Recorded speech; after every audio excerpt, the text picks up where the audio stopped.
Sir, I I will. didn't ask you about any of that. I asked you if you I understand that. will, however, Mr. Matson, don't interrupt me. I've muted Mr. Matson's device because he continues to interrupt me and not let me finish what I'm saying. let me speak to. I've muted Mr. Matson again because he unmuted himself and interrupted me. We've got a very, very wild court hearing for you guys today. We've got a sovereign citizen who just will not stop talking like this. Dude will not even take a breather. He's here because he thought skipping out on his probation officer was a good idea, which is pretty much just asking for trouble. Now he's trying to argue his way out of it with a bunch of nonsense. And the judge here is not messing around. The judge just shuts him down so fast. It's really, really satisfying to watch here. Let me know what you guys think about these sovereign citizens and what we should do with them in court. And if you enjoy content like this, don't forget to like and subscribe. Let's go ahead and dive in here. I am required to advise you at all stages of the proceeding that you do have a right to be represented by an attorney, and if you can't afford an attorney, the court will appoint one for you at public expense. Do you understand that? I don't think you'd be violating your oath of office, Your Honor, by allowing me to the right to a fighting clause. Sir, I didn't ask you about any of that. I asked you if you understand. I will, however. Mr. Matson, don't interrupt me. The question I asked you is whether you understand that you have the right to be represented by an attorney. I do understand I have a right to be represented by an attorney or not. Yes, sir. Okay. You've previously waived that right. As I said, I have to advise you that at every stage of the hearing. So I have to ask you again, would you like to be represented by an attorney at this point? As I started to say, Your Honor, I don't want the representation. However, I will use the help of handling paperwork due to my means here and having access to certain things in paperwork. I will use your court-appointed attorneys just to help with some paperwork. Okay, so you don't have a right to have the public defender's office do your paperwork or handle any of that. You have the right to have them represent you or not represent you. So that is your choice. Not represent me, that's fine then. All right.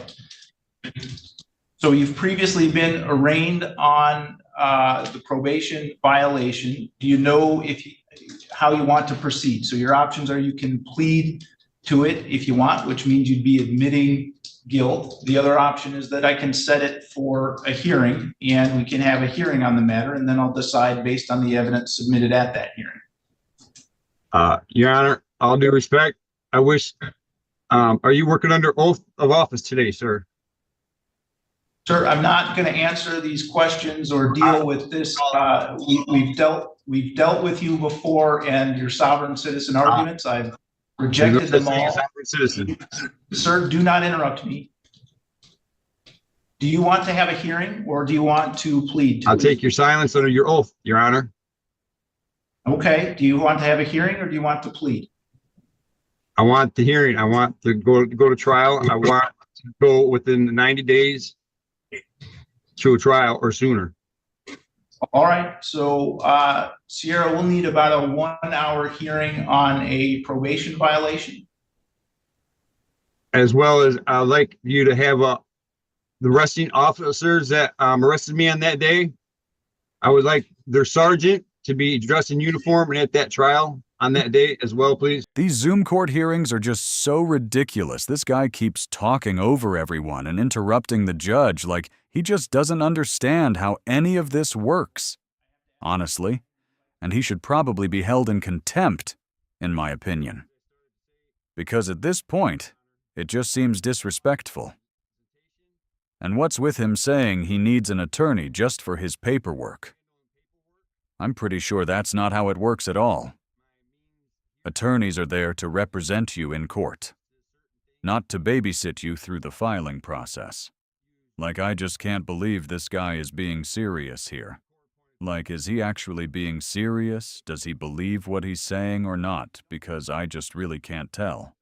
This guy might be crazy. But then he starts talking about needing a sergeant at his hearing. It just seems like he's making all this up as he goes. Or maybe he has a script. I honestly don't know because he seems clueless to me. But then he just brings up these random things like the sergeant. So I don't know what he's really trying to do. He could just be trying to waste everybody's time and really don't know how the judge is staying so calm, because if I were the judge, I'd be over it by now. And eventually the judge does kind of outlash at him. Let me know if you guys think he's playing dumb or if he's being serious. But let's go ahead and dive in here. All right, I think it will go more smoothly if you are here in person, so we will have you in person here from the jail. All right, exactly what the hearing is going to be on that day? So you've been charged with a violation of the terms of your probation. Yeah. For failing to report. So the hearing is going to be to determine whether or not you failed to report. Okay, so it's going to be the trial that day. Correct. Okay, can I have the state police sergeant there at that trial? What state police sergeant? The state police sergeant of the arresting officers on the night of my arrest. Who are the arresting officers? I don't remember the exact names, but any state police sergeant in uniform would do.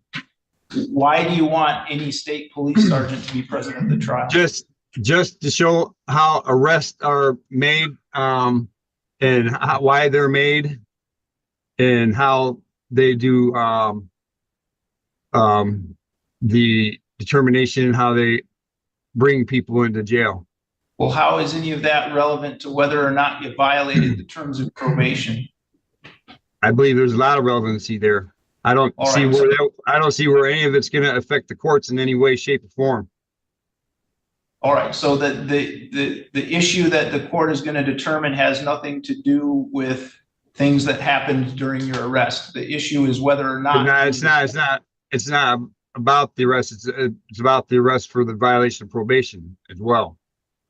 All right. The only issue before the court that day is going to be whether or not you reported. So your arrest doesn't have any relevancy to that. So I'm not going to. I beg to differ, Your Honor. I beg to differ because the jury is going to be a jury of my peers, and at this time, sir, you're not going to have a jury of my peers. Sir, there's not going to be any jury. You're not entitled to a jury trial on a hearing about violating your probation. I'm sorry, I misunderstood. I'm pretty sure that last time I spoke to you, you said that I had the right to a jury trial for determining if I was guilty for a violation of probation. I've never seen you on this violation of probation. I've seen you, or I've seen you just the other day, last week. No, you didn't. A different judge conducted that hearing. You're Michael Olsaver, aren't you? There was yes, Dan Sloan, and then there was you. I've seen both of you. You did not see me last week. I did. And so you're not entitled to a jury trial on a probation violation. So again, we will have you back in person on. Well, hold up then. So if I'm not entitled to a trial to determine if I'm guilty or not, this is a criminal court, isn't it? It's a criminal court where you have already pled guilty to a felony and been placed on probation. Because I was at risk of dying in this. I've muted Mr. Matson's device because he continues to interrupt me and not let me finish what I'm saying.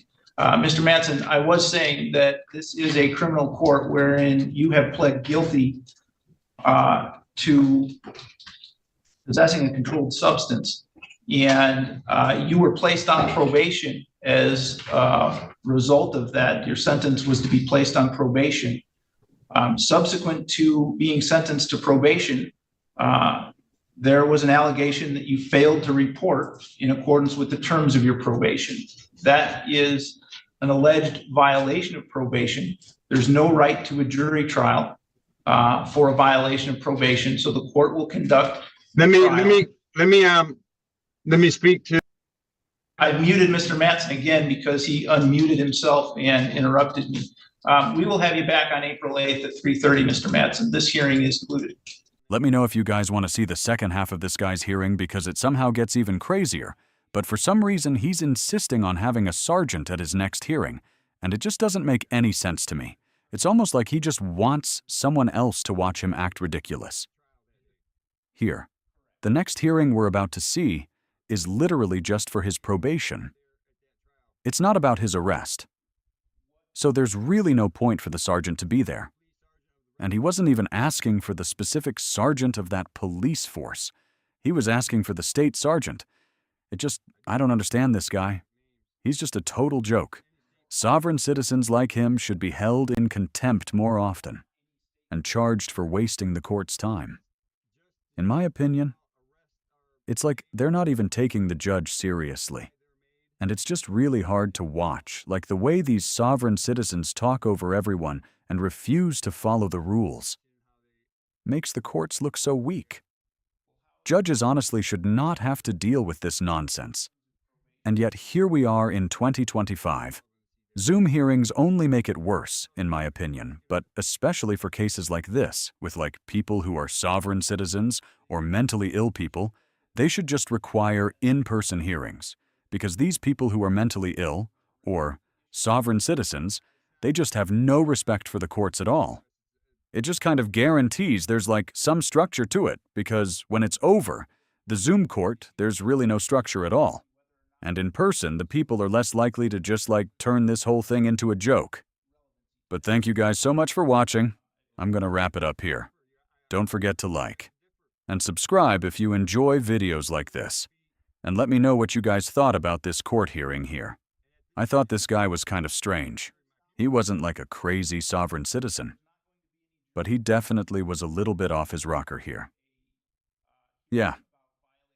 Let me know in the comments what you guys thought. I appreciate you guys tuning in, and I'll catch you in the next one. Take care.